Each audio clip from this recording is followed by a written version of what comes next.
Cuando mi hijo me miró a los ojos y dijo que se alegraba de que su madre hubiera encontrado a alguien mejor que yo, no discutí, no levanté la voz, ni siquiera intenté defenderme. Solo asentí y respondí: «Tienes razón, hijo». Salí de aquel restaurante, me senté en mi coche y realicé una llamada que llevaba meses posponiendo. Una llamada, nada más. Lo que ocurrió después cambió por completo nuestra relación. Y lo más curioso es que, unas semanas más tarde, mi hijo llegó a llamarme 28 veces en un solo día. Antes de contarte por qué, suscríbete al canal y escribe en los comentarios desde qué ciudad o país estás escuchando esta historia. Mi nombre es Andrés Molina y, cuando todo comenzó, tenía 58 años. Había estado casado con Lucía durante 23 años. No voy a decir que nuestro matrimonio fuera perfecto, porque no lo era. Habíamos tenido discusiones, temporadas de distancia y años en los que el trabajo ocupó demasiado espacio en mi vida. Pero jamás imaginé que nuestra historia terminaría de la manera en que terminó. La separación se hizo oficial un martes. 6 meses antes, Lucía había empezado a decirme que yo ya no la comprendía. «Andrés, tú no me ves», me repetía. «Solo piensas en trabajar». Yo estaba dispuesto a intentarlo, pero entonces apareció Marcos. Marcos tenía 29 años y era instructor de yoga. Lucía lo había conocido en un estudio al que comenzó a ir por recomendación de una amiga. Según ella, él sabía escuchar, entendía sus emociones y tenía una manera especial de ver la vida. Yo no tenía nada contra el yoga ni contra la gente que busca una vida más tranquila. Mi problema era otro. Lucía empezó a pasar cada vez más tiempo con él. Primero eran clases, después conversaciones después de clase, luego cafés. Más tarde, mensajes a cualquier hora. Y finalmente descubrí que entre ellos había una relación que iba mucho más allá de la amistad. Cuando la confronté, Lucía no negó nada. «Con Marcos puedo ser yo misma», me dijo. «Él me escucha, me entiende, me valora». Aquellas palabras me dolieron más de lo que esperaba.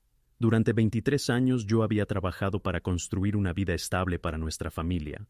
Había aceptado turnos extra, proyectos difíciles y semanas de 60 horas, porque quería que a Lucía y a nuestro hijo no les faltara nada. Nuestro hijo, Javier, tenía 25 años. Acababa de terminar la universidad, que yo había pagado por completo, y trabajaba en una pequeña empresa tecnológica. Su salario todavía era modesto, así que seguía viviendo en casa. Cuando Lucía y yo comenzamos el proceso de separación, pensé que Javier intentaría mantenerse al margen. Era adulto y no tenía por qué elegir entre sus padres. Me equivoqué. Poco a poco empezó a repetir las mismas frases que escuchaba de su madre. «Papá, tú nunca estabas». «Papá, mamá se sentía sola». «Papá, trabajabas demasiado». Yo podía aceptar una parte de esas críticas. Sí, trabajaba mucho. Sí, probablemente hubo momentos en los que debía haber apagado el teléfono y estar más presente, pero una cosa era reconocer mis errores y otra muy distinta aceptar que toda la responsabilidad de lo ocurrido fuera mía. La situación empeoró cuando Marcos se mudó a la casa que durante años había sido nuestro hogar. Cuando me enteré, llamé a Javier. «Hijo, si no te sientes cómodo allí, puedes venir a vivir conmigo. Tengo espacio de sobra». «No, papá, mamá necesita apoyo». «¿Apoyo?» «Está pasando por un momento complicado». Tuve que guardar silencio unos segundos. Lucía había decidido comenzar una nueva relación, mientras todavía estábamos casados, pero, de alguna manera, la persona que estaba atravesando un momento complicado era ella. «Javier, la puerta de mi casa está abierta cuando quieras». «Gracias, pero estoy bien aquí». Semanas después, descubrí que Marcos no solo vivía con ellos. También había empezado a convertirse en una especie de guía para mi hijo. «Marcos me está enseñando meditación», me contó Javier una vez. No supe qué responder. El hombre que había entrado en la vida de mi esposa ahora hablaba con mi hijo sobre equilibrio, energía y sabiduría. El proceso de separación fue largo y tenso. Lucía quería una parte importante de todo lo que habíamos construido. Su abogado insistía en que 23 años de matrimonio le daban derecho a una compensación considerable. Mi abogado, el licenciado Tomás Rivas, defendió mis intereses con firmeza. Después de muchas reuniones, cálculos y discusiones, llegamos a un acuerdo. Lucía se quedó con la casa familiar, una compensación económica importante y el automóvil que yo había pagado por completo. Yo conservé un departamento que había heredado de mi padre, una parte de mis ahorros y mi trabajo. Perder propiedades no fue lo más difícil. Lo más difícil fue sentir que también estaba perdiendo a mi hijo. Después de que todo quedó formalizado, seguí intentando mantener contacto con Javier. Lo llamaba, le enviaba mensajes, lo invitaba a comer. La respuesta casi siempre era la misma. Estoy ocupado, papá. Hoy no puedo. Ya hice planes con mamá. Marcos y yo tenemos una sesión de meditación. Intenté no tomarlo como algo personal. Me repetía que quizá Javier necesitaba tiempo para adaptarse a la nueva realidad. Un mes después de la separación, finalmente aceptó almorzar conmigo. Elegí un restaurante tranquilo, en una zona que nos quedaba cómoda a los dos. Llegué 10 minutos antes. Javier llegó 20 minutos tarde. Perdón, papá. Marcos me estaba explicando una técnica de respiración y perdí la noción del tiempo. No pasa nada, respondí. Siéntate. Pedimos comida. Intenté conversar sobre cosas normales, su trabajo, sus proyectos, sus amigos. ¿Cómo te está yendo en la empresa? Bien. ¿Te gusta lo que haces? Sí, bastante. ¿Y estás cómodo en casa? Javier sonrió. La verdad, sí, vivir con mamá y Marcos ha sido revelador. ¿Revelador? Sí, Marcos tiene una manera increíble de ver las cosas. Es muy presente, muy consciente, escucha de verdad. Dejó la frase en el aire, pero entendí perfectamente lo que quería decir. Marcos era todo lo que, según él, yo no había sido. Respiré hondo. Me alegra que estés bien. Javier dejó el tenedor sobre la mesa. Papá, hay algo que necesito contarte. Dime. Mamá y Marcos van a casarse dentro de 3 meses. Sentí un vacío en el estómago, pero mantuve la calma. Entiendo. Y yo voy a ser el padrino. Por un instante, el ruido del restaurante pareció desaparecer. ¿El padrino? Sí. Marcos me lo pidió. Para mí es importante que sepas que los apoyo. Lo miré en silencio. Javier, ¿entiendes lo que me estás diciendo? Claro que sí. Ese hombre apareció en nuestra vida cuando tu madre y yo todavía estábamos casados. Javier frunció el ceño. Papá, no empieces otra vez. No estoy empezando nada, solo estoy diciendo un hecho. Mamá fue infeliz durante años.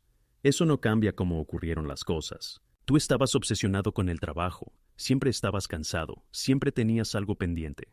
Mamá encontró a alguien que sí la aprecia. Aquella frase me golpeó. ¿Eso piensas de verdad? Sí. Trabajé durante décadas para que ustedes tuvieran estabilidad. Nos diste cosas, papá. Les di una casa, educación, vacaciones, seguridad. Exacto, cosas, pero no presencia. La palabra quedó flotando entre nosotros. No podía creer que mi propio hijo estuviera reduciendo toda nuestra historia a eso. ¿Entonces tú crees que yo soy responsable de todo? Creo que mamá encontró a alguien mejor para ella. ¿Y te alegra? Javier dudó apenas un segundo. Sí, me alegra que haya encontrado a alguien mejor que tú. Lo observé con atención. No estaba hablando un niño enojado. Era un hombre de 25 años tomando una posición. Algo cambió dentro de mí. Durante meses había intentado explicar mi versión, justificarme, defenderme, demostrarle que las cosas eran más complejas de lo que él quería creer. En ese momento decidí dejar de hacerlo. Tienes razón, hijo, Javier parpadeó. ¿Qué? Tienes razón. ¿Lo dices en serio? Completamente. Su expresión cambió. La seguridad que había mostrado durante toda la conversación desapareció. Pensé que ibas a discutir. No, ya no. Entonces, ¿aceptas la boda? Disfrútala. Disfruta siendo padrino. Disfruta tu nueva dinámica familiar. Si Marcos es la persona que tú consideras mejor, espero que todo salga como deseas. Papá, no sé si estás siendo sarcástico. No lo soy. Me levanté, dejé dinero suficiente para cubrir la cuenta y tomé mi chaqueta. El almuerzo corre por mi cuenta. ¿Ya te vas? Sí. ¿A dónde? Tengo una llamada importante que hacer. Salí del restaurante, caminé hasta el estacionamiento y me senté en mi coche. Durante unos segundos me quedé mirando el volante. No estaba furioso, tampoco quería hacer una escena. Solo sentía una claridad que no había tenido en meses. Saqué el teléfono y llamé al licenciado Tomás Rivas. Licenciado, soy Andrés Molina. Don Andrés, buenas tardes. ¿Todo bien? Necesito revisar varios documentos. ¿Qué documentos? Mi testamento, beneficiarios, fondos familiares y algunos préstamos que he hecho en los últimos años. Hubo una pausa. Eso suena importante. Lo es. ¿Puede recibirme hoy? Tengo un espacio a las 4. Ahí estaré. A las 4 en punto entré en su oficina. Tomás me conocía bien. Había llevado todo mi proceso de separación y sabía cuánto me había afectado la distancia con Javier. Nos sentamos frente a frente. Cuénteme qué ocurrió. Le expliqué la conversación del restaurante. No exageré, no añadí dramatismo, simplemente repetí las palabras de mi hijo. Cuando terminé, Tomás entrelazó las manos sobre el escritorio. ¿Y qué quiere hacer exactamente?